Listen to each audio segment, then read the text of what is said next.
All right, since it's been a while since I've done a reading wrapped, besides just my speed one I just uploaded for April, I decided that I would cover all the 5-star reads I read in March and April and give you my thoughts on them. So the first one is, I'm going in backwards order, by the way.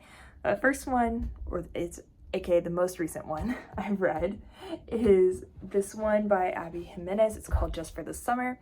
It came out just in April, and it is 418 pages if you're including the part that talks about like your reading suggested guidelines, basically, of like questions and thoughts and things. I really appreciated the back and forth on this one, and I really, as in the dual perspective, and I really loved seeing how well Abby Jimenez portrayed PTSD. I've read some books this year that I had such a hard time finishing it because of how it was portrayed, so really love that. As someone who has PTSD, it's really awesome to see that kind of representation. The next one, also I'm going to be flipping through my journal to make sure I'm looking at the right information too. So the next one is called Next of Kin by Hannah Bonam-Young.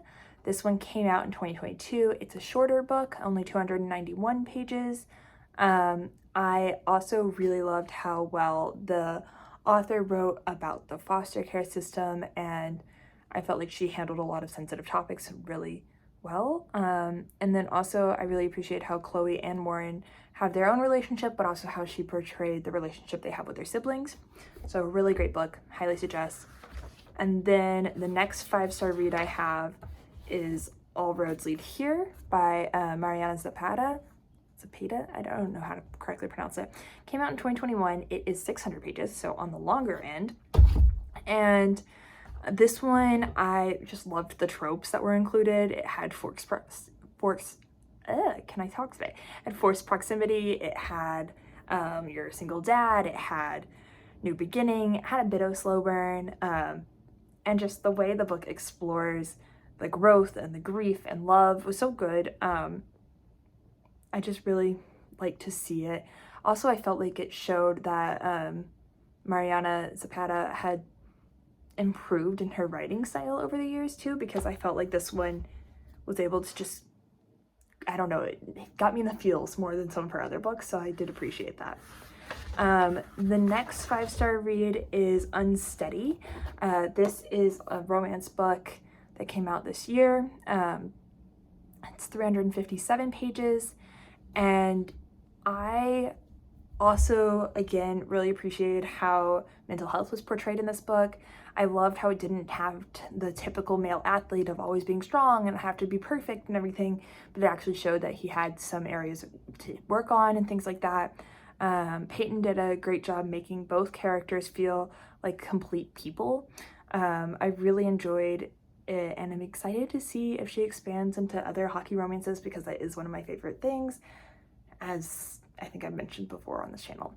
And then the last 5-star read I have to mention for the months of March and April, sorry I'm behind guys, is Manacled by Sen Lin Yu.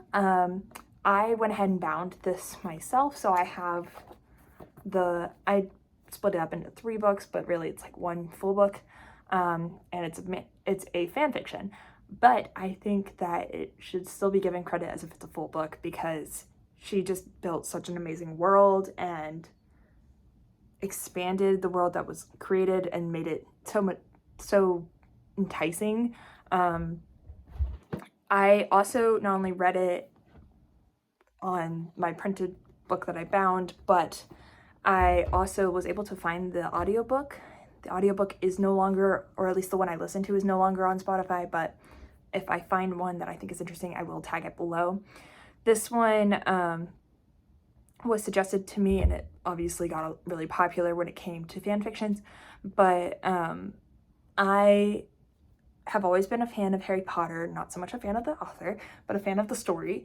And so being able to explore some fan fiction and getting back to that, because I haven't really read fan fiction since I was in high school, this was really fun to get back into. And I'm still a fan of Enemies to Lovers, and I'm excited to see some other books, and also excited to hear that Sen Lin Yu also got a publishing deal where she'll be taking this book and removing all the copyrighted material and making it into a traditionally published book. So that's very exciting to see as well. So those are the five-star books I've read in the last 2 months, and I really appreciate y'all putting up with me not having posted as often. Honestly, I have a few videos that are partially edited that I just never finished editing, and then I haven't uploaded them. So hopefully I'll get better about that, but the next couple months are going to be pretty hectic for me, so we will see what happens. But in the meantime, thanks for watching, and please like and subscribe below.